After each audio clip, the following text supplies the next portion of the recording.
ससुराल में मुंह दिखाई पर अमीर गरीब बहू की ड्रेस। मधुपुर गांव के सब निवासी आज वसुंधरा देवी और पृथ्वीराज की पुश्तैनी हवेली में बुलाए गए थे, क्योंकि उनके छोटे बेटे वीर का आज तिलक चढ़ रहा था, जिसे देख गांव की औरतें आपस में खिचड़ी पकाते हुए, देख लो शीला बहन, ठाट बाट हो तो ऐसा लाखों रुपए की मखमली साड़ी, सर से पैर तक खड़े सोने के गहने में लदी हुई। जो भी लड़की इस पुश्तैनी खानदान की बहू बनकर आएगी, उसकी तो 5 उंगलियां समझ लो घी में है। हाँ, तो कोई गरीब लड़की को थोड़ी ना ब्याह कर लानी वसुंधरा जी, एकदम अपने जोड़ का खानदानी घर परिवार ढूंढा अपने छोटे बेटे के लिए। लड़की भी धनी और पुश्तैनी परिवार से ही ताल्लुक रखती है। देख नहीं रही लड़की वालों ने 21 थाली सोने की और 51 थाली चांदी की चढ़ाई है। इसके अलावा 2 खानदानी जमीन भी दहेज में दे रहे हैं।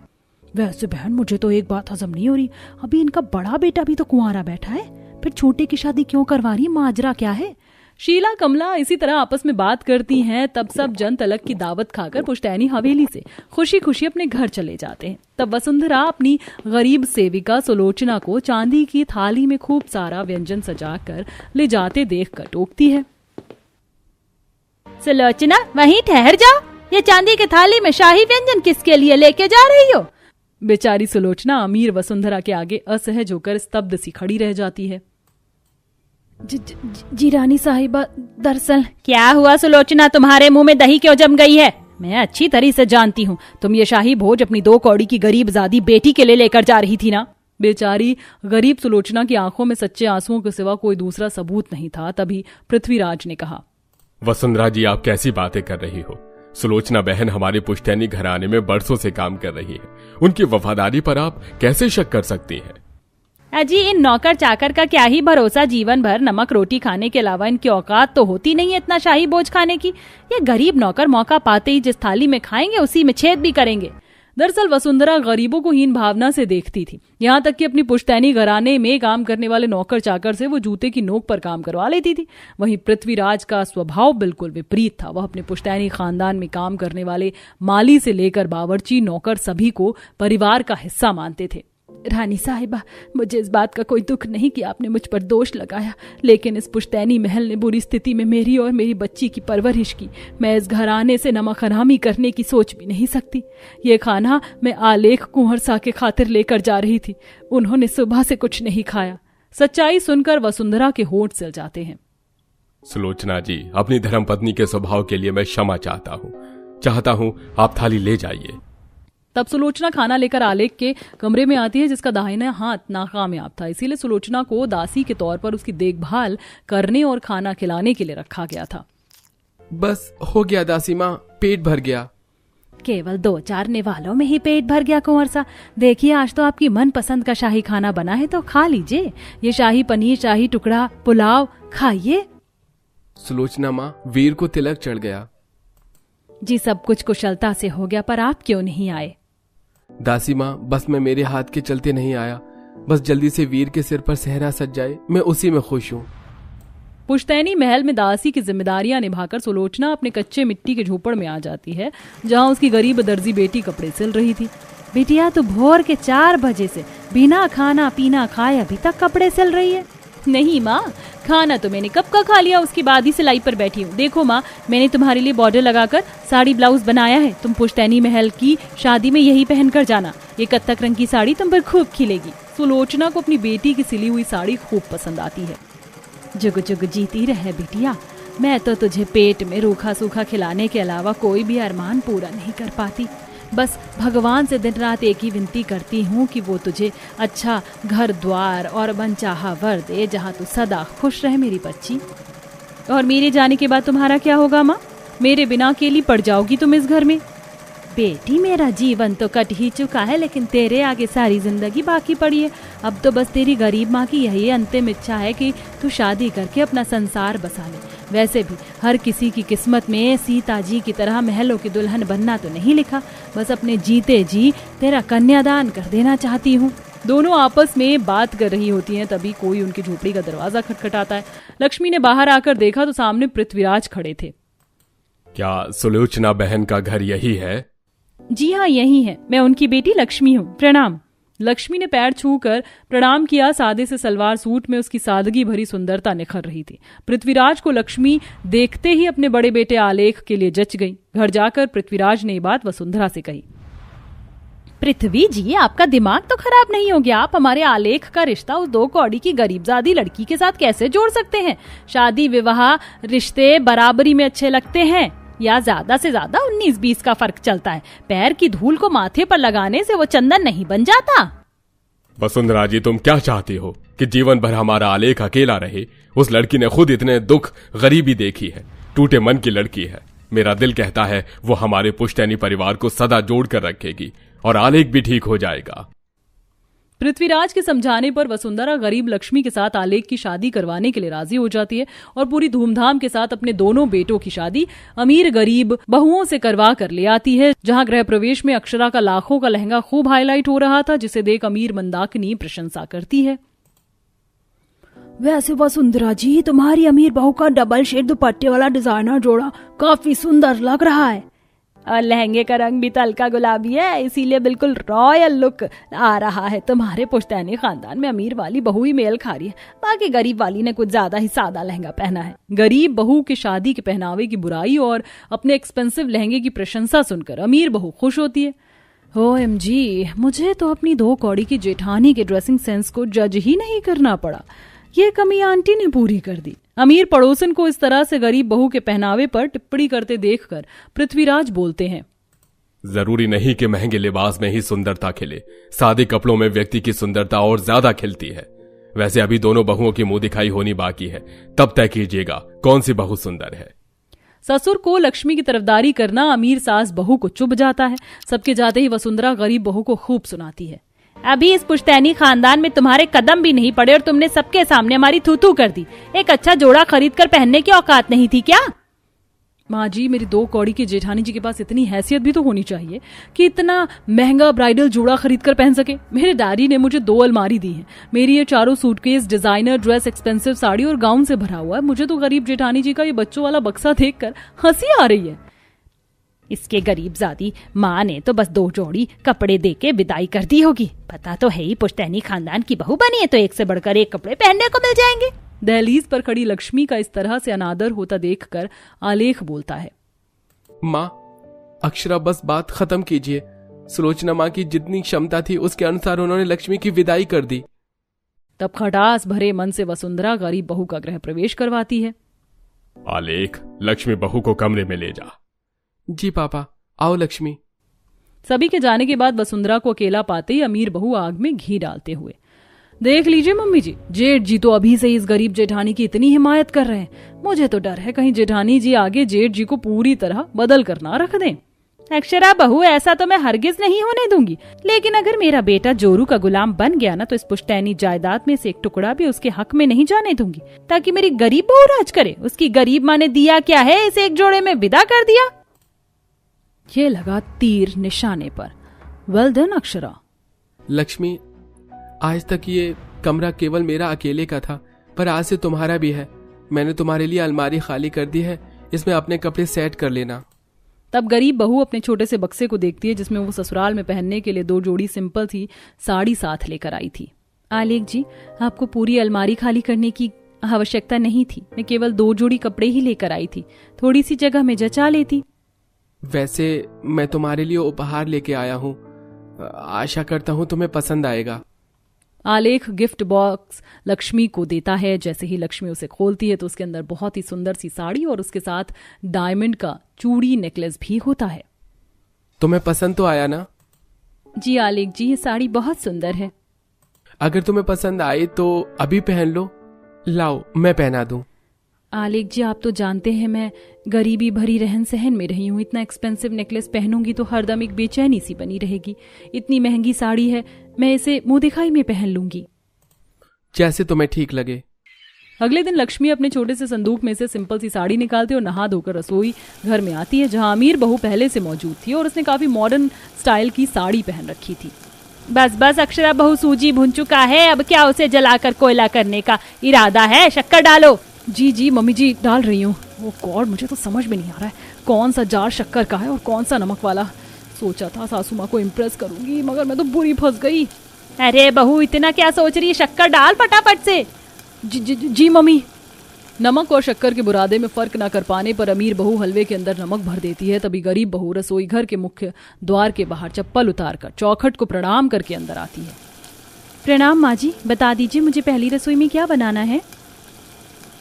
पहले इस खानदान का पुश्तैनी पहनावा पहनना सीखो। और ये कैसी सादी सी साड़ी पहनी है तुमने? इस खानदानी बावर्ची खाने में ऐसे सादे कपड़े में खाना बनाना वर्जित है। मेरे हिसाब से तुम्हें अपनी देवरानी के जैसे ओढ़ने पहनने की जरूरत है। वसुंधरा जानबूझकर अमीर बहू के सामने गरीब वाली बहू को नीचा दिखाती है। टूटे मन से लक्ष्मी कमरे में लौट आई। क्या हुआ, तुम रो क्यों रही हो? माँ ने कुछ कहा क्या?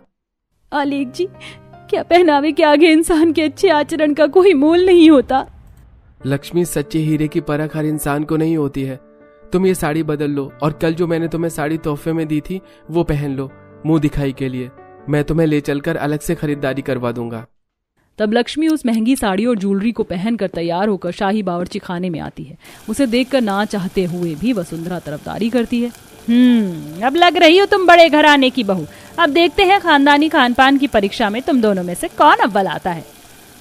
माँ जी, इसमें तो मैं दावे के साथ में मैं ही जीतूंगी, क्योंकि मेरी गरीबजादी जेठानी ने शाही खाने का स्वाद चखा भी नहीं होगा, बनाना तो दूर की बात है। दरअसल अक्षरा अपनी गरीब जेठानी के ड्रेसिंग सेंस से जलकर अंदर अंदर खाक हो रही थी। इसी जलन में उसने खाना भी खराब कर दिया। ओ गॉड, मेरे इतने एफर्ट लगाने पर भी ये पूरी एकदम कच्ची पक्की फ्राई हो रही है। अक्षरा, पूरी को धीमी आंच पर छानोगी तो फूली फूली बनेगी। अपना 3rd क्लास टिप्स अपने पास रखो, मैं खुद कुक कर लूंगी। तब दोनों अमीर गरीब बहू अपना पकाया हुआ खाना परोसती हैं, जहां गरीब बहू सर पर पल्ला करके परोसती है, जिसमें उसका संस्कार और सादापन साफ झलक रहा था। वहीं मॉडर्न लुक दिखाने के चक्कर में अमीर बहू ने डिजाइनर साड़ी कैरी की थी। ये कैसा खाना बनाया है तुमने अक्षरा? किसी भी चीज में दम नहीं है। सच में बहू, तूने सारा खाना बिगाड़ दिया। इन पूरी के अंदर हद से ज्यादा तेल भरा हुआ है, अच्छे से तेल भी नहीं गाढ़ा। ये शाही पनीर भी बेकार है, मेरे तो मुंह का स्वाद बिगड़ गया। माँ जी, मैंने सबके लिए हलवा भी बनाया, ये ट्राई कीजिए, टेस्ट ठीक हो जाएगा। हाँ, हलवा ही चखा दे, देखने में तो एकदम घी में चुपड़ी स्वादिष्ट लग रहा है। ऐसा कहते हुए वसुंधरा 1 चम्मच हलवा भरकर खाती है, पर नमक भरे होने के चलते उसकी शक्ल बन जाती है। लगता है भाग्यवान, हलवा तुम्हें कुछ ज्यादा ही पसंद आ गया। ये लो, बड़े चम्मच से खाओ।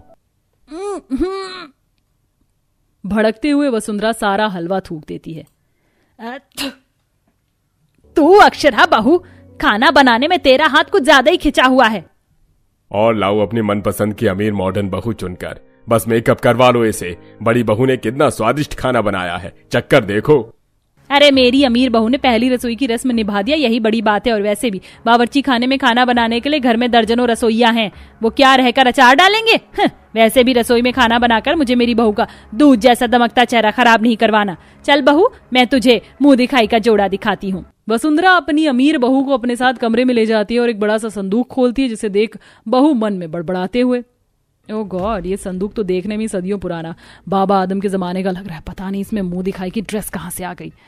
तब वसुंधरा संदूक के अंदर से पुश्तैनी मुंह दिखाई का जोड़ा निकालकर अपनी अमीर बहू को देती है, जो कि काफी ज्यादा भारी और पुराने डिजाइन का बना हुआ था।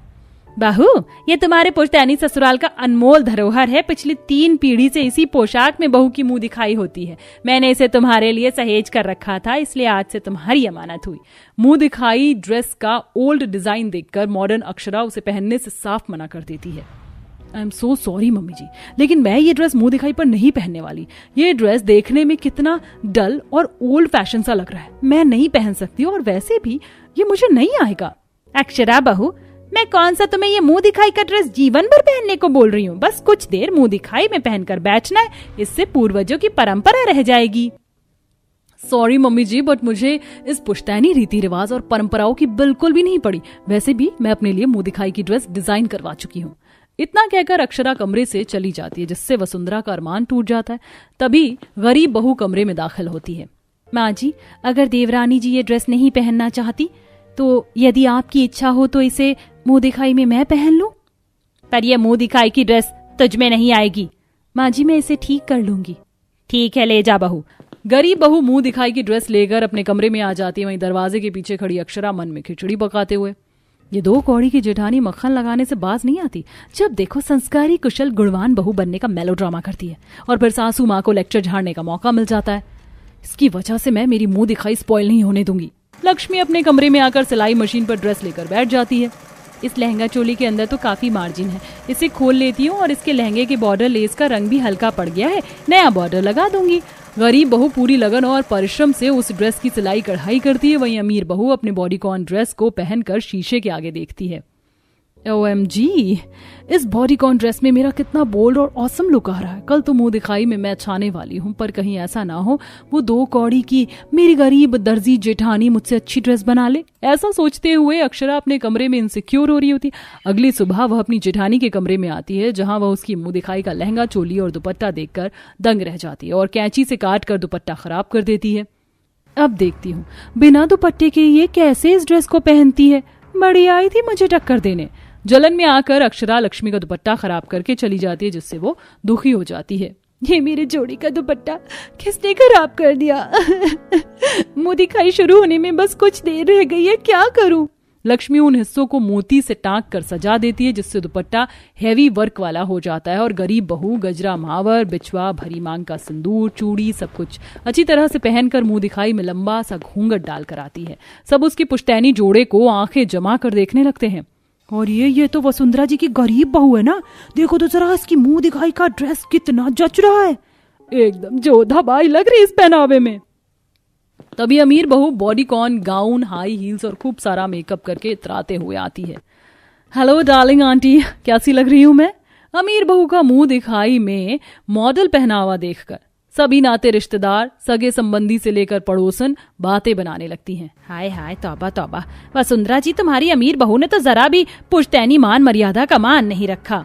और ये मुंह तो इसने खुद ही पहले दिखा दिया, मुंह दिखाई का फिर महत्व ही क्या रह गया? एक्सक्यूज मी आंटी जी, मेरी बॉडी पर मैं जो मर्जी पहनूं, आप सब लोग होते कौन है मुझे जज करने वाले? अपनी अमीर बहू का मुंह दिखाई के बीच में ऐसा बर्ताव देखकर वसुंधरा के दांत खट्टे हो जाते हैं। अक्षरा बहू, तुम्हें मुंह दिखाई में यही रंग दिखाना था तो नीचे ही नहीं आती, कम से कम हमारे परिवार की नाक तो नहीं कटती। एक्सक्यूज मी सासू माँ, मैं आपकी गरीब बहू नहीं जो आपके ताने सुनूं। मुझ पर अगर दामन चलाया ना तो सबको चक्की पिसवा दूंगी, फिर इस पुश्तैनी खानदान की शान बान खत्म हो जाएगी। ये सुनते ही अक्षरा की माँ शारदा उसे खींचकर चाटा मारती हैं। बस अक्षरा बस, शादी के बाद लड़की को उसके सास और पति के मन के हिसाब से चलना होता है। तूने तो मेरी दी हुई परवरिश पर कालिक पोत दी। समधन जी, मैं हाथ जोड़कर आपसे क्षमा मांगती हूँ। अब अक्षरा आपके घर की इज्जत है, आपको जैसे भी रखना है रखिए, चलती हूँ। शारदा माफी मांगकर अपनी बेटी से मुंह मोड़कर चली जाती है, जिसका ब्लेम भी अमीर घमंडी बहू गरीब बहू को देती है। इस 2 कौड़ी के गरीब जेठानी के ओल्ड फैशन ड्रेसिंग सेंस की वजह से सबने मेरे मुंह दिखाई के ड्रेस पर कमेंट किया, यहाँ तक कि तुम्हारी माँ ने भी मेरी इंसल्ट की। वीर, और तुमने फेवर भी नहीं किया। अक्षरा, अगर तुम्हारा पहनावा सही ढंग का होता तो मैं तुम्हारे पक्ष में बोलता। तुम इस पुश्तैनी खानदान की इज्जत और मान सम्मान हो, तुमको ऐसे कपड़े शोभा नहीं देते। अरे बड़े भाभी ने कितने अदब के कपड़े पहने थे। अपने पति के मुंह से लक्ष्मी के पहनावे की प्रशंसा सुनकर अक्षरा को हजम नहीं होता और वो मन में अलग खिचड़ी पकाने लगती है। बस बहुत गुणगान सुन लिया मैंने इस गरीब जेठानी का, अब तो इन्हें अपना असली रंग दिखाना बनता है। अगले दिन अमीर बहू जड़ी कढ़ाई वाला बाहरी सूट पहनती है और गरीब बहू सादा अनारकली सूट पहनकर रसोई में आती है। अक्षरा बहू, लक्ष्मी बहू, आज हमारे घर में 21 पंडित भोजन करने आएंगे, तो तुम दोनों को उनके लिए साफ सुथरे तरीके से सात्विक भोजन बनाना है। लहसुन प्याज में खाना नहीं पकाना और कपड़े सलीकेदार पहनना, खास करके तुम अक्षरा बहू। जी मम्मी जी, ऐसा करती हूँ, मैं ऑनलाइन खाना ऑर्डर कर देती हूँ, बनाने से भी बच जाऊंगी और टेस्ट में भी बेस्ट क्वालिटी का बनकर आएगा। अमीर बहू ऑनलाइन जोमेटो से खाना मंगवाती है, जबकि गरीब बहू निर्जला उपवास के साथ सर पर पल्लू ओढ़कर सात्विक खीर, पूरी, हलवा, दाल चावल बनाती है। इतनी देर में अमीर बहू 1 पीस पहन कर आती है और सभी पंडितों को चांदी की थाली में खाना परोसती है। पंडित जी, खाना टेस्ट करके बताइए कैसा बना है।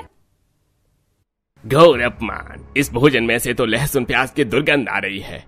ये छूत भरा खाना हम नहीं खाएंगे। आपने हमें निमंत्रण देकर बुलाया और हमारा अनादर किया। हद है कसम से, आप जैसे गरीब पंडितों को ना दरवाजे दरवाजे जाकर दक्षिणा मांगकर खाने की आदत है। ये शाही खाना हजम नहीं होगा। अक्षरा की अनादर भरी बातें सुनकर सभी पंडित वहां से जाने लगते हैं। पंडित जी, अपनी बहू की तरफ से मैं माफी मांगती हूँ, भोजन ग्रहण करके जाइए। तभी गरीब बहू केले के पत्ते पर सभी पंडितों को सादा खाना परोसती है। सभी पंडित खुशी खुशी भोजन ग्रहण करके विदा लेते हैं। इसके बाद वसुंधरा पछतावा करती है। अक्षरा बहू, आज तू मेरे मन से पूरी तरह उतर गई। लक्ष्मी बहू, तूने इस कुल का मान बढ़ाया, मैं तेरा कोटि कोटि धन्यवाद करती हूँ। मैंने हमेशा तुझे नीचा दिखाया, तेरी परख नहीं कर पाई कि तू हीरा है। अंत में वसुंधरा अपनी गरीब बहू को स्वीकार कर लेती है। वहीं अमीर बहू अपने चाल चलन के चलते अपना महत्व खो देती है और हाथ मलते रह जाती है।